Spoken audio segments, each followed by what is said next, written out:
உங்கள் தங்க நகை விற்று உடனடி பணம் பெற மேக்ஸ் கோல்ட் கால் 04445454545. திருநெல்வேலி மாவட்டம் அம்பாசமுத்திரம் அருகே வீட்டிலிருந்து காணாமல் போன 10ஆம் வகுப்பு மாணவி சடலமாக மீட்கப்பட்டுள்ளார். செல்போன் அடிக்கடி பயன்படுத்தியதை பெற்றோர் கண்டித்ததால் மாணவி தற்கொலை செய்தாரா அல்லது வேறு காரணமா என பல்வேறு கோணத்தில் போலீசார் விசாரணை நடத்தி வருகிறார்கள். இது குறித்த கூடுதல் விவரங்களோடு இணைகிறார் எம்முடைய செய்தியாளர் குருசரன். தற்போது வரையும் கிடைக்கப்பட்டிருக்கிற தகவல் என்ன வழங்கலாம்? வணக்கம். நெல்லை மாவட்டம் அம்பாசமுத்திரம் அருகே உள்ள பத்தமடை அம்பேத்கர் தெருவைச் சேர்ந்த பன்னீர் காசு மகள் கிரேசனி. இவர் வயது 15 ஆகியுள்ளது. பெண்கள் மேல்நிலைப் பள்ளியில் 10ஆம் வகுப்பு படித்திருக்கிறார். இவர் கடந்த 19ஆம் தேதி தன்னுடைய படிக்கும் மாணவியிடம் புத்தகம் வாங்கி வருவதாக சென்று நீண்ட நேரமாகியும் வீடு திரும்பவில்லை.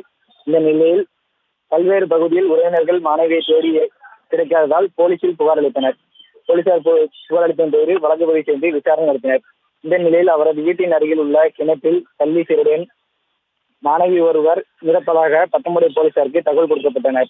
போலீசார் சம்பவத்திற்கு சென்று உடலை கைப்பற்றி விசாரணை நடத்திய போது காணாமல் போன கிரேசனி தற்கொலை செய்து கொண்டதாக தெரிய வந்தது. உடலை கைப்பற்றி பிரேத பரிசோதனைக்காக திருநெல்வேலி அரசு மருத்துவமனைக்கு அனுப்பி வைத்தனர். முதற்கட்ட விசாரணையில் இறந்து போன பள்ளி மாணவி செல்போன் அடிக்கடி பயன்படுத்தாமல் அவர்கள் பெற்றோர் கண்டித்ததாக கூறப்படுகிறது. இதனால் தற்கொலை செய்தத இருப்பினும் பல்வேறு கோணங்களில் போலீசார் தீவிர விசாரணையில் ஈடுபட்டு வருகிறது குறிப்பிடத்தக்கது.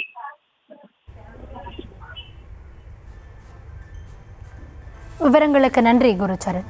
உங்கள் தங்க நகை விற்று உடனடி பணம் பெற மேக்ஸ் கோல்ட் கால் 04445454545.